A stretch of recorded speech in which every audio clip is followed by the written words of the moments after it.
Donc bonjour, nous sommes à nouveau et on continue à être sur le festival Nogent-sur-Marne. Aujourd'hui on accueille donc Wilson Letao qui est forgeron et Lita qui est une illustratrice, cake designer, body painteuse qui fait plein de choses. Donc bonjour à vous. Et Wilson, vous avez dit que votre passion, ça vous est un peu venu le collège, le lycée. L'origine réelle de votre passion à vous, elle vient d'où? Pour la forge, c'est venu clairement à cause on va dire plus du lycée, parce que c'est là que j'ai découvert le jeu de rôle avec des amis et tout ça. Donc tous les vendredis, chaque semaine, pendant presque 2 ans, au lycée, c'était le jeu de rôle. Je voulais un métier physique, artisanal, qui plus ou moins en extérieur. Bon, c'est quand même plus de l'intérieur, mais ça peut être les deux. Donc qui bouge tout ça, donc et puis l'avantage c'est que on peut faire un peu ce qu'on veut. Et donc vous avez vos influences d'origine, donc Dragon Ball Z ça vous a complètement Dragon Ball Z ça vous a lancé. Vous c'était l'univers des jeux de plateau et des mangas. Est-ce que vous avez des licences vraiment que vous adorez adapter dans votre travail, que vous préférez? Est-ce que vous avez des demandes qui reviennent assez souvent dans ce qu'on vous propose? C'est encore le début, donc après c'est ce que je voudrais faire de plus en plus de choses en lien avec la pop culture. Mais après, non, j'ai pas vraiment de thème particulier ou de trucs. J'aime un peu tout, donc après, tant que le projet est intéressant, moi, ça me dérange pas, quoi. Pareil, j'aime un peu tout, mais je suis très Breaking Bad et La Petite Sirène. Voilà. C'est les références qui reviennent souvent. Et justement, vous aimez ça à ce point-là pour être tatoué de partout. Oui, j'ai 2 tatouages sur Breaking Bad parce que c'est quelqu'un Heisenberg, c'est quelqu'un que j'admire énormément. J'adore les personnages très intelligents et avec le pouvoir, en fait, ils partent en vrille totalement, quoi. Ça me rend dingue. Du coup, j'ai fait Heisenberg et j'ai fait Gustavo. Voilà, celui-là, je l'ai fait à Los Angeles et c'est mon premier tatouage réaliste.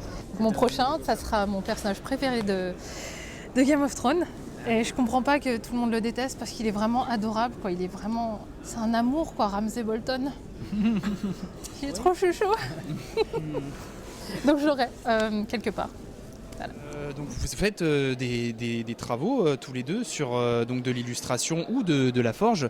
Est-ce que vous avez des pièces qui vous prennent vraiment beaucoup de temps? C'est quoi la durée moyenne pour la préparation et le rendu d'une pièce? Vous, Wilson, vous allez nous dire que ça dépend de la taille. Ça dépend de tout, en fait, de ce que c'est, de la forme, de ce que vont en faire.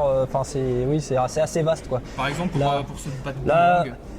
Pour le batarang, ça dépend. Là, c'est pas de la forge. Parce qu'en fait, c'est que de la découpe de métal, quoi. Pour un simple batarang, pour ce modèle-là, ça peut être une petite heure, 1h30, quoi, au total. Alors que quand on passe sur de la forge pure, par exemple comme là, un set de couverts, donc une cuillère et un pic à viande, ça peut être une demi-heure, 3/4 d'heure, quoi. Tout dépend. Et vraiment pour des pièces un peu plus grosses comme des épées, des reproductions. Épée, j'ai pas encore fait. Moi, j'en ai commencé normalement une pour moi, une épée médiévale que j'ai commencé il y a 2 ans et que j'ai toujours pas fini. Moi, normalement, les plus grosses pièces que je fais, c'est de la ferronnerie, donc ça va être des grilles, des portails. En fonction de ce que c'est, oui, ça peut être quelques heures, comme une journée, une semaine, ça dépend la taille de l'objet, quoi. Et vous, Lita, du coup, par exemple, on voit cette superbe veste avec la fameuse référence à Dragon Ball Z et à Majin Vegeta, et aussi des superbes illustrations. Alors, par exemple, déjà, pour cette veste, ça vous a pris déjà combien de temps pour faire à peu près ça? Alors, si je m'éparpille pas, je dirais une journée. Dans votre book, on voit vraiment beaucoup de croquis. Vous pouvez un peu nous les présenter, nous dire, on voit vos influences? Alors, là, il y a du Street Fighter. C'est un jeu que j'adorais quand j'étais gosse.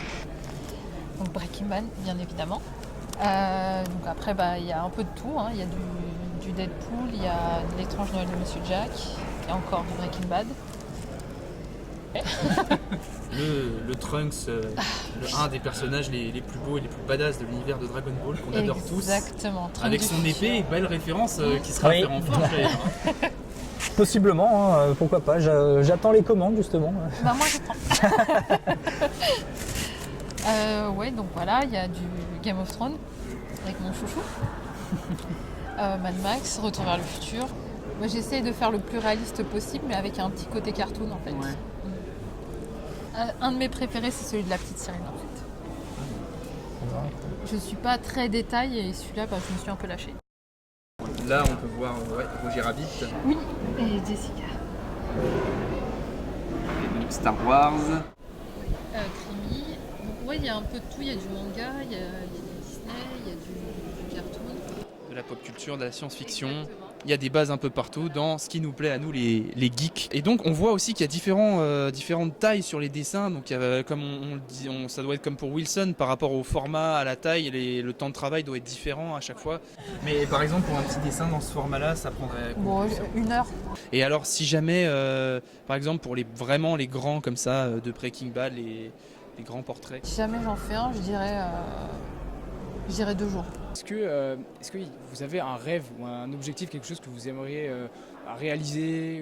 C'est mon comics que je veux sortir en fait. Ah, Voilà. Ouais, mais ça fait au moins 2 ans qu'il est en stand-by. Il y a un thème dessus Oui, c'est l'histoire d'une serial killeuse en fait. Voilà. Ah. Et c'est pour ça que Faut j'adore pas Ramsey spoiler. parce que parce qu'en fait elle aime torturer, mais c'est une gentille, hein, ça à la Dexter. Hein. Elle torture. En fait, voilà. D'où l'inspiration de peut-être Ouais. Ramsey Bolton, la Oui. torture. C'est pour ça que je l'adore. Le rêve, ça serait vraiment après de sortir de la ferronnerie classique, qu'avoir que des commandes quasiment, que après, je sais pas, une table basse Mario, un garde-corps Game Boy, enfin un truc dans le genre. Des trucs vraiment rester dans la pop culture, mais pour la ferronnerie même, quoi. Vraiment faire un style à part pour sortir des trucs classiques. En faire toujours un petit peu quand même, mais bon. Vivre de mais, cet univers dans voilà, ouais. Faire que ça serait vraiment cool, quoi. Bon bah merci Lita et merci Wilson Letao qui était forgeron et cake designeuse, illustratrice. Merci d'être passé et puis bonne journée à vous. Merci Et également. vous. C'était bien du salon.